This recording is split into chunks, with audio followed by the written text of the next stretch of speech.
Hello and welcome to the Fighting Spirit Podcast. As always, I'm Jason, and I'm here to bring us the retrospective for Overeem versus Sakai, and we're happily going to look forward to Waterson versus Hill. That's actually a pretty solid card overall, despite the main event maybe not gearing everybody up. But let's talk about this past week. Overeem versus Sakai, not a good week for us. Came in about 28% accurate. Yeah, not good at all. Only got 2 fights right on the card. The card ended up contracting down to just 7 fights. And yeah, things just didn't go our way. We'll talk about them. Some of them were close, some of them were not. Let's get into it though. Here's the show.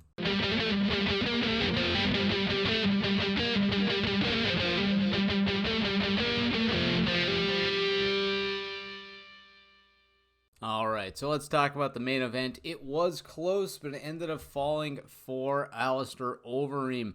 Overeem actually was getting beat pretty handily, I think. Sakai may have been up 2-0 going into the third round, and third round, if I remember correct, is where things kind of took a turn for the worst for Sakai. It was the takedowns. Sakai had no real takedown defense, and Overeem was able to exploit his lack of takedown defense and his lack of ability on the ground for Overeem to get some great ground and pound and smashing shots. He was throwing devastating elbows and really just caused Sakai to crumble. Most of the ground control all came later in the fight. Seems like where Overeem realized what he had to do, and that became the game plan from there on out. From a pure striking perspective, though, I was very impressed by Sakai. He ended up outstriking Overeem despite the TKO loss early in the fifth.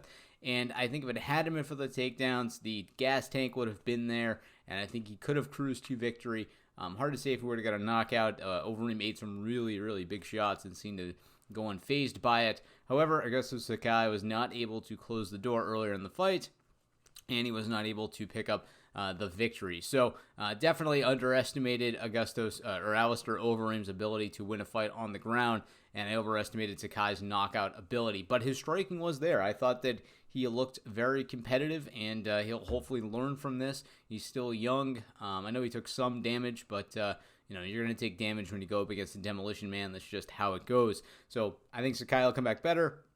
He'll work on the ground game. He'll work on getting back to his feet. He will get there. He's a young guy, and I still look forward to seeing him fight again in the future. He proved he can go basically 5 rounds. I know he didn't quite make it to the end of the bell with the fifth ending early, but we'll see how things go here on out for him. So we got that one incorrect, and is what it is. In the next one, Ovince St. Preux defeats Alonzo Menafield. In this one, Ovince St. Preux is just the better, rangier fighter. Menafield was not able to score any takedowns. He really tried to force them, I think, and that really kind of set the pace for St. Preux. And St. Preux ends up picking up a solid knockout in the late second round, 4 minutes and 7 seconds in. Basically, Menafield does clip St. Preux going into that moment, and Menafield puts his foot on the gas, catches a nasty counter shot from Menafield catches a nasty counter shot from St. Preux, and St. Preux shuts the lights out. He goes out for a second. Ref steps in, calls it off. Menafield seemed lucid when they were waving it off, but it's hard to say, if he would have been okay, if he could have recovered, and when in doubt, just save the fighter from taking extra damage and wave it off. So we got it incorrect. Unfortunately, the takedown game just could not be exploited by Menafield, which I really didn't see coming, but hey, that is what it is. And the next one, Michel Pereira defeats Zelim Imadaev.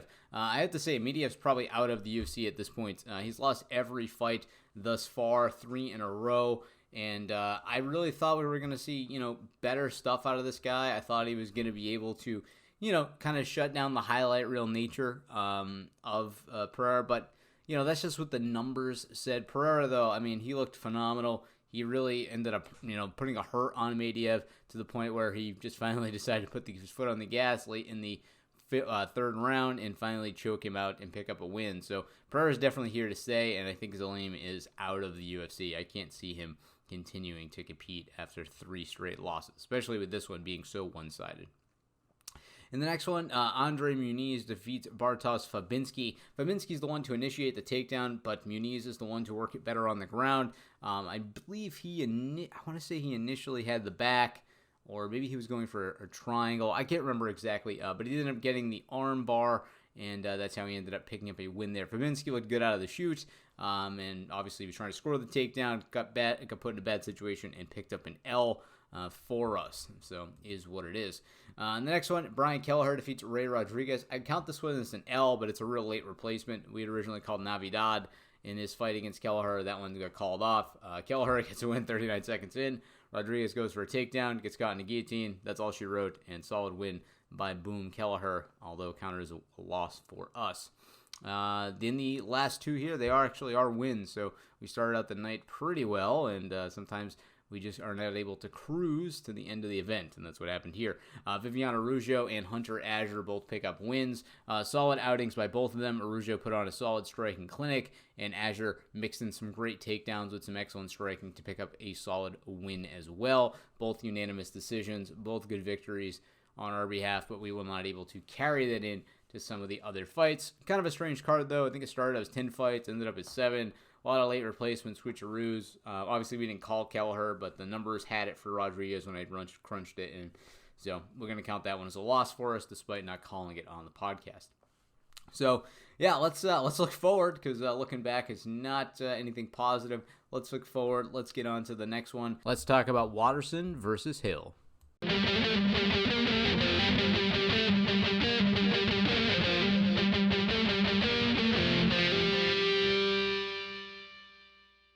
All right, let's start off with the main event. We have Michelle Waterson, the karate hottie, taking on Angela Overkill Hill. So, just full disclosure, I've always said I have a hard time calling Angela Hill fights for whatever reason. When I think she's going to win, she ends up losing, and vice versa. It's hard to call her, but she's still going to be the call in this matchup. Angela Hill's striking is phenomenal. Her output is phenomenal. Now, Waterson does have some great rangy strikes. We know her kickboxing is excellent. Really, it's her kicks that make her so good. But I think Angela Hill is going to be able to utilize her good Muay Thai striking, stay in front of Waterson, basically, take away from the range aspect of what Waterson likes to use at times, despite having a reach disadvantage, and I think that Hill is going to be just fine. The one thing Hill does not want to get caught up with, though, is going to the ground. Waterson has a great ability to get fights to the ground, and she's also excellent there as a submission artist. Hill, not so much. Her ability to, fend off takedowns is pretty good, though, and I think she will ultimately be able to keep this standing. She's not going in against a Gadelia in this one. She's going up against the smaller fighter, I think the less muscly fighter in Waterson, and I think she'll be able to keep it on the feet. That being said, Waterson has a 3-fight slide here. Joan Jacek, Esparza, and now we're talking about Hill as well. So is that, is the Waterson kind of era of being at the top over? We'll see how things play out. I don't necessarily want to call Waterson done. I'd still like to see her be mom champ. It's just that seems less and less likely with each and every contest that we're calling for her. So the ultimate call here is Angela Overkill Hill. We'll see her in the victory circle on Saturday.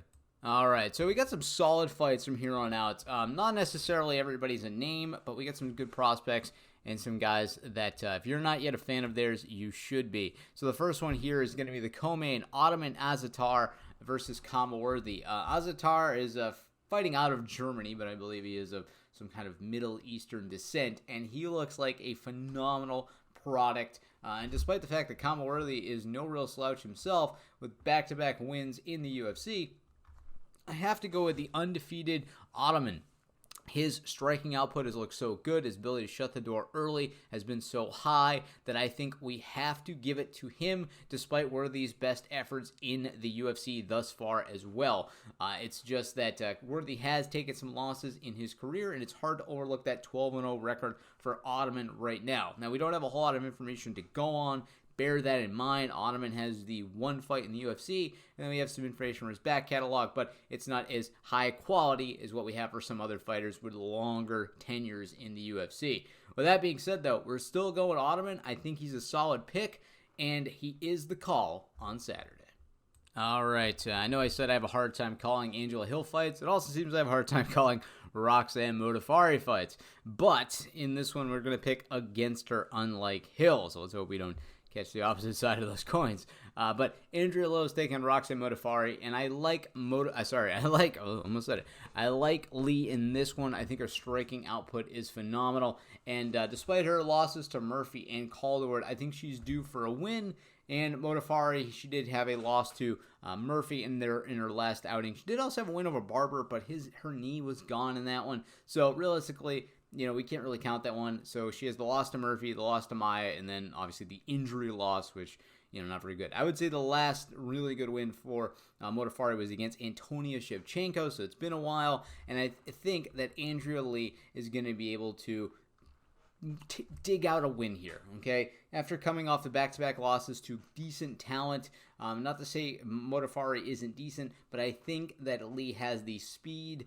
advantage here. She has the youth. I think that she's going to be able to keep the striking pressure high and ultimately pick up a victory. Also, the takedowns are there. Modaffari not having the best takedown defense and not the best submission game. I could see KGB Lee getting into the mat potentially and working some ground game there to at least cement a victory for the round and hopefully a W overall. So we'll see how things play out. We are going with Andrea Lee to pick up a win in this ladies flyweight matchup. All right, in our next one here, we're going to have a veteran of the sport, Ed Herman, taking on Mike Slow Rodriguez. And in this one here, I really like Rodriguez. Nothing against Ed Herman here, although he has back-to-back wins. So I think we've picked against him a couple of times. He seems to be an under elite resurgence, but I think Mike Rodriguez is going to be able to derail that train.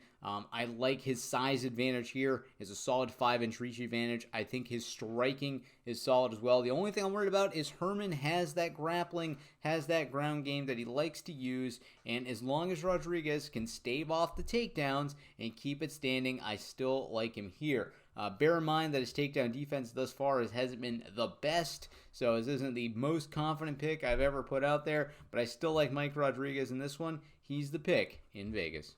All right, this next one here, we have Billy Quartanillo taking on Kyle Nelson. And in this one, they're both extremely well-rounded fighters, but we've seen extremely high output out of Quartanillo recently, so I believe that ultimately he'll be able to pick up the win here. Both these fighters are coming off of wins. We have no losses thus far. Quartanillo in the UFC in his 14-2 record, and Kyle Nelson started out rough, but then was able to pick up again a win against Reyes to recapture his winning ways. These guys are very similar, though, very well-rounded. I just think that the striking output of Billy has been there, so we're going to stick with him in this one, but it's a tough fight to call. We only have 5 fights between these guys thus far in the UFC, so not a lot of information either, but Billy looks to be the kid in this one. We're going with Billy to pick up a win in Vegas. All right, and our next one here at men's flyweight, we have Matt Danger Schnell taking on Tyson Nam. And this one here, I like Schnell. I honestly think that he has the experience, at least in the UFC, and he also has I think a greater amount of patience, right? I've seen Tyson Nam take some, I think, hot-headed losses. I think that he throws leather a little too soon, and he needs to honestly control his level of aggression in there. And Schnell also has the ability to shut down that aggression by having some good submission game in his back pocket. And despite his loss to Pantoja, who was on a 4-fight winning streak in the UFC, I think we'll easily get back to his winning ways here. I think that Nam is the kind of guy that Schnell can defeat and pick up a solid win. We are going with Schnell to pick up a win in this contest. All right, this next one here, Julia Raging Panda Avila taking on Sijara Eubanks Sarge. And in this one, Sijara Eubanks 6-4. I'm never too high on people with near 500 records. You know how I feel about that. Despite having a little bit of takedown game, I do not think that Eubanks will be any real struggle here. I think her striking is sloppy at best, and I think that Avila is able to get it done here. She's proven it thus far. Wins over Manzani, wins over Kinzad, and if it wasn't for that win over Sarah Morris, we wouldn't have really many wins to talk about for Sijara Eubanks. So in this one, I think that we're going to have the more experienced fighter picking up a win. I know they got about equal fights, 9-10. I can't say either one has more experience, but I can say that Avila looks better thus far in her UFC career. She's the pick. All right, I love to say his name. Matt the Steamroller Frivola takes on Roosevelt Roberts. Now, in this contest, I honestly thought that the size advantage, something here would play out through the numbers, that Roosevelt Roberts would be the pick. But Matt Frivola ended up being the call here despite having the reach disadvantage, and I think, honestly, the striking disadvantage because Roosevelt does have really solid hands. Now, the thing that Frivola does have, though, which does speak to the way he's won a lot of his fights, is he throws in takedowns so well with his striking. And even though I don't think his striking is quite as good as Roberts, because you're afraid of that takedown, because this guy, once he gets a single leg, he drives it home, I think that Frivola is going to be able to get a win here. I expect Roberts to spend a lot of time on his back, And if he's somehow able to prevent that, he may be able to cruise to victory. But Frevola is going to be driving, comes out of a great camp, and I think that he is going to be a guy that can really put it on Roberts here. He's got wins over Pena, wins over Turner. I think those are both surprising wins. I expect him to pick up another surprising win against Roberts. We're making the call. Matt, the Steamroller Frevola, is our pick in Vegas in this lightweight bout. All right, the next one here was a little surprising to me. So we have King Bobby Green going up against Alan Patrick. So I cannot recall watching many Alan Patrick fights, to be perfectly honest, even though he's fought in the UFC quite a while. It just hasn't, really shown up on my radar, so I can't remember a whole lot about him. But I do remember Bobby Green, and I do remember having great fights with Venata and Guida in their last outings. And, as much as I want to pick Bobby Green, I'm going to stick with the numbers here. Alan Patrick, because of his takedown game, I think is going to be able to pick up a win over Green. Now, Green's this is classic striker-grappler contest, but as long as the striker cannot land the good shots on the grappler and the takedown defense isn't there, the grappler's going to win every time. By getting to the mat, it's going to sap the gas tank, it's going to sap the energy of landing those big shots, and it's going to decrease your ability to win as we get later into the rounds. So, I think unless Bobby Green can shut the door very early, we're looking at Alan Patrick to pick up a solid grappling win, solid wrestling win. He's the call in Vegas for this lightweight bout. All right, the surprising calls keep coming. Brock Weaver versus Frank the Crank Camacho. You guys know I love Frank the Crank around here. He's a solid fighter, but actually I got Weaver in this one. And I'm not a big fan of Weaver as a person, although I think everybody's able to, make themselves better over time. We're able to change and evolve, but I don't like Weaver on his face thus far, but he's still the call in this one. Frank Camacho tends to get himself in trouble. He gets a little angry, puts his foot on the gas, and even though we've seen Weaver break, I don't know if Frank is going to be able to break Weaver this time around. Basically, the Crank just puts himself in bad situations. He likes to brawl, and I think Weaver likes to brawl too, and he'll be able to honestly come out on top of that one. We've seen it happen to Frank before. If he fights anybody that has even an ounce of timidity, then I think he ends up winning. Weaver's not timid, though. It's going to take a lot to break him. I don't see it happening. And despite the loss to Roberts, and we got 2 losses here back-to-back for Frank, I think he's going to be tagging a third onto that loss streak for Frank the Crank. So we're making a call for Brock Weaver. He's the pick in this contest. All right, last 2 here. We have Brian Barberina and Anthony Ivy. In this one, despite not having a lot of information, we got back-to-back losses for Barberina, and I'm going to go with Ivy in this one. It's a near debut fight situation.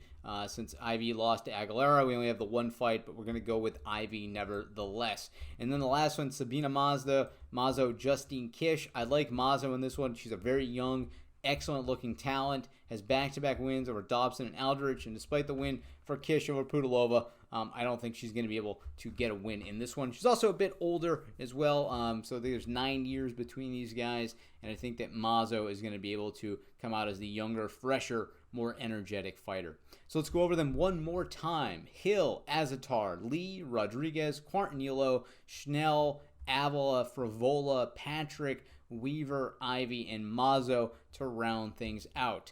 So, this has been another episode of the Fighting Spirit Podcast. I want to thank you for listening. If you want to get in touch with the show, like I'm sure you do, you can write me at fightingspiritpodcast@gmail.com. You can also get in touch with me on Twitter at MMAFightPick01. And there's also the YouTube and Facebook comments. There's also the ability to support the show if you like over on Patreon. And I will always thank you from the bottom of my heart if you support the show. So we'll be back with more fights and a retrospective soon. Let's look forward to the next events, though, real quick. We like to do that week to week. So we have Covington versus Woodley next week. That card is still being put together. A couple good ones, though. Shamil Apradigamov taking on Cyril Gain. Gain looks like a real wrecking machine. I am looking forward to seeing him fight again. The hype train's not quite yet on him, though. So let's I think he'll keep up his winning ways. Then we have Mackenzie Dern, Ronda Makos. Solid fight. Nothing, I'm always happy to see Mackenzie Dern get out there. I mean, who isn't happy to see her in general, if you know what I mean. Then we also have Jordan Espinova, David Dvorak, and Derek Minor, TJ Latterman. I mean, okay fights. Nothing blowing my hair back. Then we have our title fights. So we have 2 title fights, actually at UFC 253. Adesanya Costa obviously is the main event. We got the light heavy on the line for Dominic Reyes, Jan Blachowicz.